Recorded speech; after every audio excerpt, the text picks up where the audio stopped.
This is HSK 3, lesson number 2, grammar point number 2, the successive occurrence of two actions. We're going to study these particles le and yo in action. What are we referring to with this title? Okay, we are referring to actions in succession. The point is that we're going to have a first action, here verb 1, plus le particle. And then once this action is finished, then we have the second action, yo plus the second verb. So we can translate it sometimes as soon as the first action is finished, then the second action happens.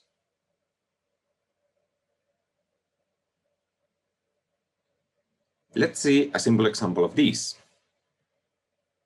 As soon as I finish lessons, I will eat. In Chinese, 我下了课就吃饭.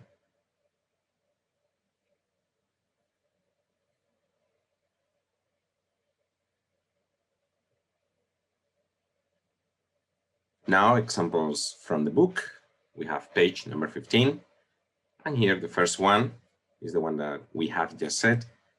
我下了课就吃饭. As soon as I finish lessons, I eat. In English, when we translate this, sometimes we use will, okay? We could say, as soon as I finish lessons, I will eat. In Chinese, we don't use here a particle for the future, but a future action is implied here. Second example. 妈妈起了床就做早饭. As soon as mom gets up, this action of 起床, but here we have separated 起, which is the verb, 床, which is the object. She has breakfast. We don't need to repeat the subject in the second part of the sentence as we have mom at the very first part.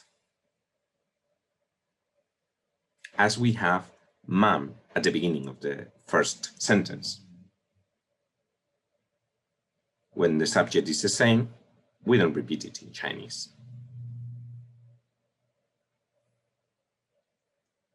小刚拿了伞就下来.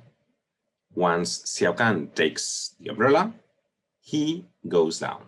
Again, we have here he between brackets because Xiaogan, this is a Chinese name, is the subject in the first part and also the second.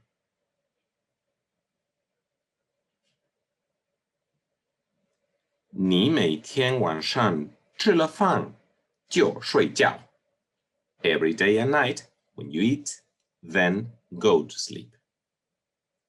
In these examples, we can see once the first action is finished, then immediately the second action occurs.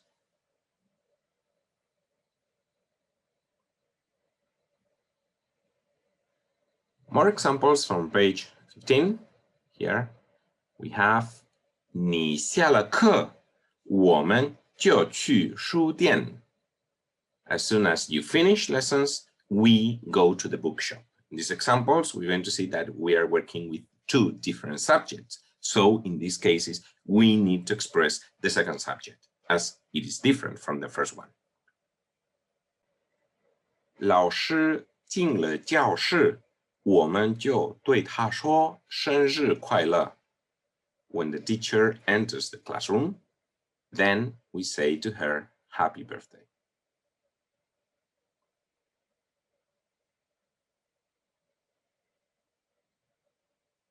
爸爸回来了我们就吃饭.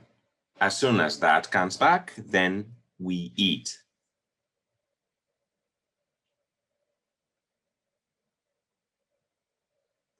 他到了办公室我就告诉他.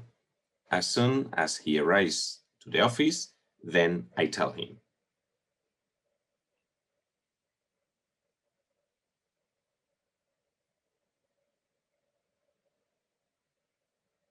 Let's practice with some additional examples here. I am really tired. As soon as I arrive home, then sleep. This is literally. So in Chinese we say 我真累我到了家就睡觉。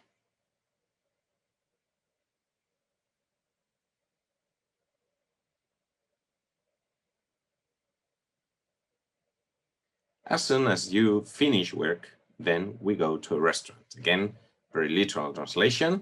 你下了班，我们就去饭店。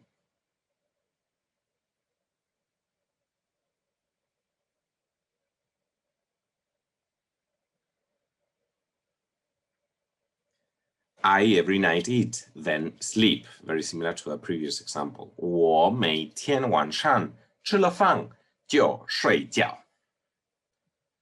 So with these examples, we understand these two particles in action, le plus yo, in order to express the successive occurrence of two actions. Remember this le in order to express that the first action is finished, and immediately with yo, we are expressing that the second action happens.